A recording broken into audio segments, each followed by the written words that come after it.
Je me ferai sûrement recaler d'ailleurs. J'ai bien failli à l'époque.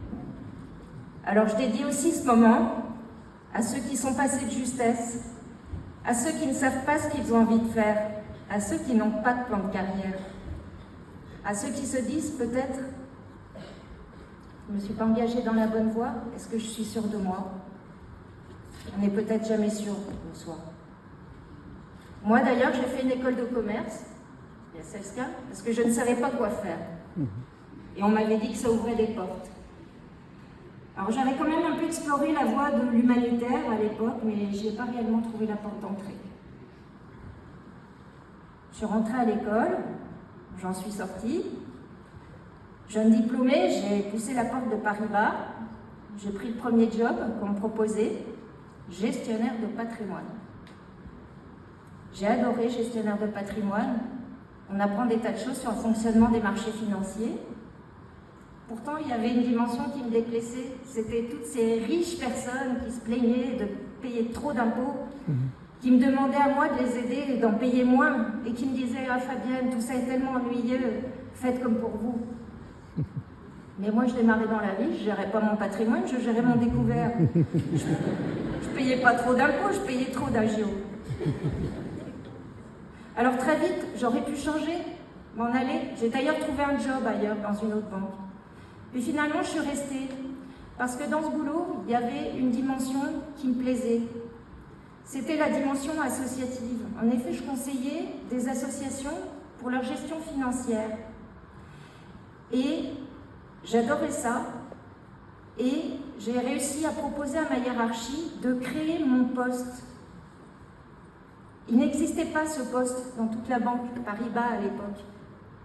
Et c'est pas passé tout de suite, mais à force de patience, conviction, et ma direction a fini par reconnaître que finalement, ses besoins correspondaient aux miens. Et j'ai réussi dans cette banque à créer mon poste sur mesure, qui a causé un précédent. Et c'est pas la seule fois que ça m'est arrivé. Pourtant, je travaille dans un grand groupe, BNP Paribas, c'est près de 200 000 personnes dans le monde. Plusieurs fois, j'ai réussi, dans un poste où peut-être j'avais l'impression d'avoir fait le tour, de trouver une dimension, un truc à améliorer qui n'avait pas encore été exploité, et de créer de la richesse autour. Donc oui, ça, c'est possible.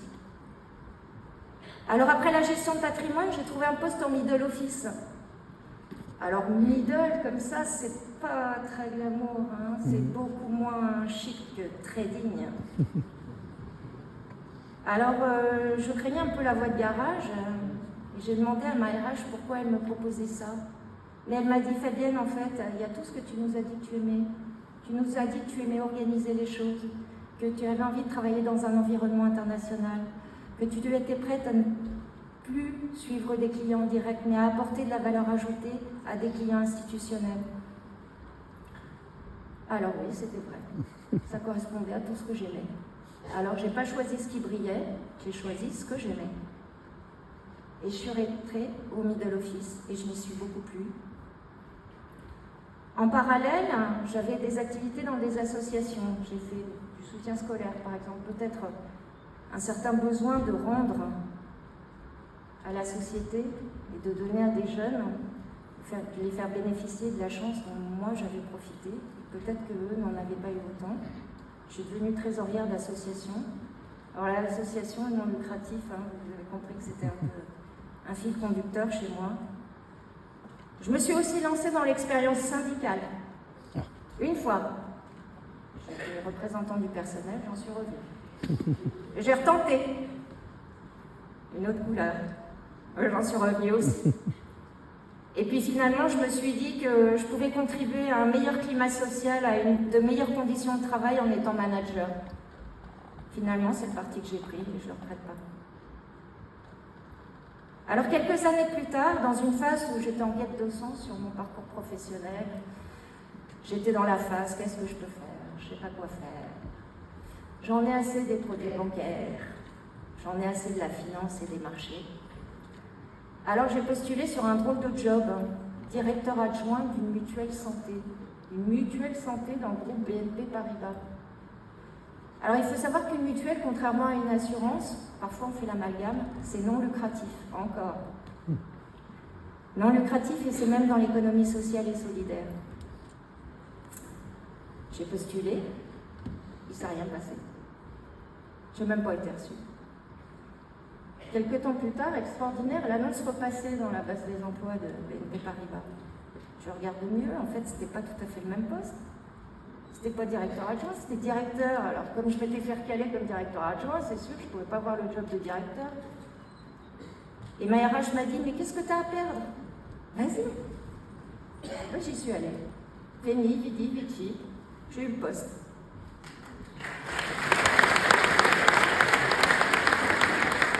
Alors là non plus, je n'ai pas choisi le bing-bing parce qu'une petite structure non lucrative au sein du groupe BNP Paribas, il y a des jobs plus prestigieux. J'étais plus dans l'international, dans les services globaux, j'étais dans une petite entreprise 100% française. Mais l'intérêt quand c'est tout petit, c'est qu'on voit tout de suite les bénéfices de ce qu'on apporte. Si on veut, avec nos équipes, on décide de changer les choses demain. Demain, pour nos clients, on crée de la valeur ajoutée, ils sont quand même 120 000. Demain, on crée de la valeur ajoutée, de la facilité pour nos collaborateurs. Alors oui, ça, c'est vraiment plaisant. Et là encore, j'ai choisi vraiment ce que j'aimais faire. Alors dans ce poste, j'ai découvert l'assurance santé, évidemment, mais aussi des métiers de demain qui s'imposent de plus en plus à toutes les entreprises. Sur la transition énergétique, la responsabilité sociale d'entreprise, la protection des données, la protection contre la cybercriminalité. Moi qui vous parle, j'ai connu une cyberattaque qui nous a mis par terre pendant 3 semaines. Et donc ce qu'il faut apprendre, c'est pas comment y échapper, enfin si quand même, mais c'est surtout comment on gère et comment on s'en remet. Je ne parle pas de l'intelligence artificielle, mais tous ces nouveaux métiers, c'est en train d'émerger et ça sera sûrement des opportunités pour vous et aussi des opportunités de créer votre poste. Alors dans l'assurance, on subit des avalanches de réglementation. Je parlais de la responsabilité sociale d'entreprise, la transition énergétique, la réglementation des directives, des normes. Et quand on parle de l'Union européenne, vous vous rappelez qu'on vote bientôt, mais ce n'est pas les autres qui décident pour nous. On entend parler de ces normes, de ces directives qui nous accablent. Alors c'est vrai que quand on doit mettre en place des comités de gouvernance, des nouveaux reporting sur tout ça, c'est vrai, c'est la barbe, mais si on regarde derrière, qu'est-ce qu'il y a? Il y a surtout une meilleure protection du citoyen, une meilleure protection du consommateur.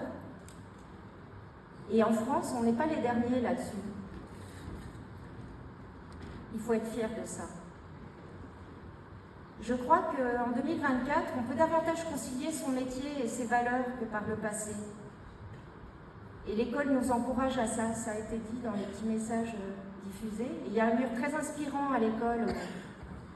On comprend que c'est avec nos talents qu'on deviendra, qu'on fera des choses magnifiques en étant soi-même. L'idée sous-jacente, c'est soi-même, mais j'ajouterai soi-même en mieux.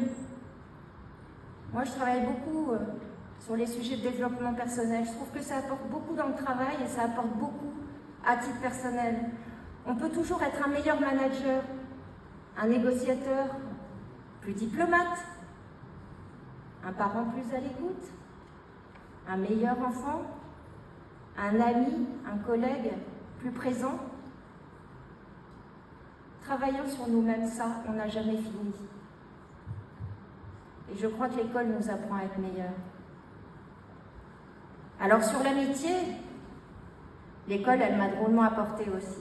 Parce qu'à l'école, je me suis fait une sacrée bande de copains. Et on se voit toujours 40 ans après. Alors, il y en a qui ont des cheveux gris, il y en a qui ont plus de cheveux. On en voit qui font tous les métiers.